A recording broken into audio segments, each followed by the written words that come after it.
जानते हैं आजकल तो पुत्र नहीं लड़के होते हैं, लड़के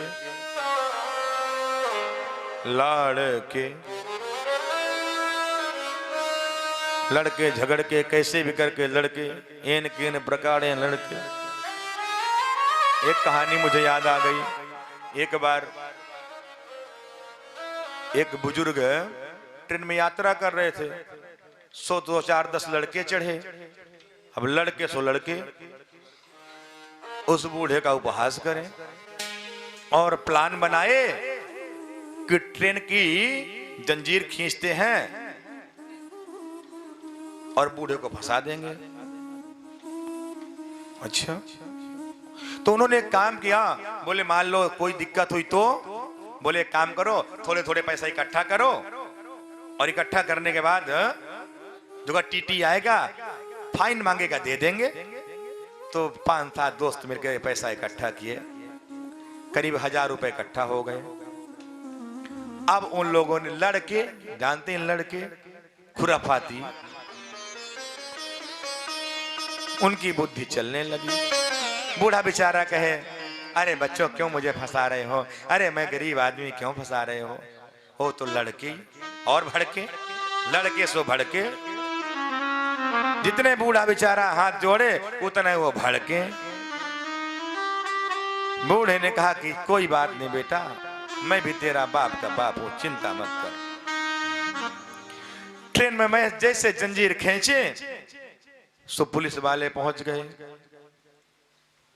और एक आदमी के पास वो सब इकट्ठा करके पैसे 1000 रुपए रखे थे।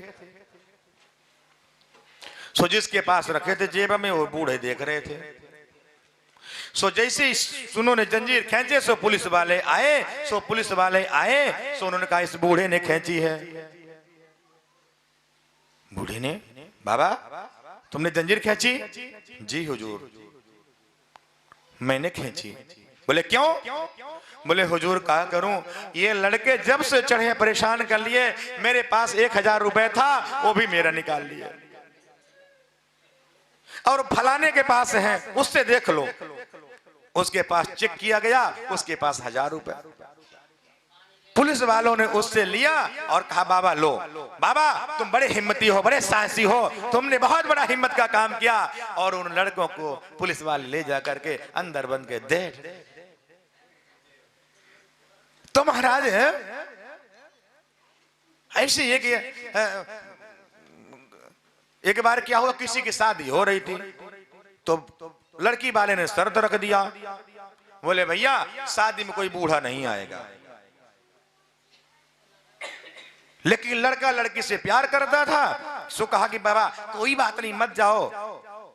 माता पिता को मना, अरे मत जाओ हम चले आएंगे ब्याह के। अरे जीजा आ गए, वो बोले हम ब्याह के चले आएंगे, काहे को टेंशन लेते हो? ठीक है भैया चल। लेकिन नाना, लड़के को नाना कहा कि भैया हम तो नहीं मानेंगे, हम तो जाएंगे। नाना ने जिद कर लिया। महाराज जिसमें सारा सामान भरा था उसी गाड़ी में नाना को बैठा दिए। नाना को बैठा दिए, नाना बेचारा उसी में डूब के पड़ा है। अब महाराज लड़की लड़के सो गए। सो महाराज फिर शर्त रख दिए, भैया एक शर्त है तभी विवाह करूंगा। बोले अब कौन सी शर्त है? बोले शर्त ये है, ये जो नदी बह रही है ना इसमें तुम दूध की धारा बहा दो तो ही मैं अपने लड़की का विवाह करूंगा, नहीं तो मैं विवाह नहीं करूंगा। अब सारे चकराए कि हे भगवान अब क्या करूं? बोले भैया अब विवाह नहीं हो सकता, अब चलो। इतने में नाना ने कहा, जैसे चलने लगे नाना ने कहा क्या बात हो गई बच्चों? अरे नाना कछु नहीं नाना, चुप रहो नहीं तो बारात तो खुदे लौट गई और तू परेशान कर रहा है। अरे बोले बता दो सही। बोले लड़की वालों ने पुनः एक शर्त रख दी। बोले क्या? बोले शर्त ये है कि नदी जो बह रही है अब इसमें दूध की धारा बहाओ। है बोले इतनी सी बात, ये तो नू हो जाएगा। बोले तू बूढ़ा है, तू सठिया गया है। बोले एक काम, जाओ उनको बोल के आओ, चलो दूल्हे बारात की तैयारी करो। अरे बोले नाना तुम मरवाएगा? बोले नहीं बारात की तैयारी करो, जाओ दूध को बुलाओ। नाई आया खवास। जब खवास आया,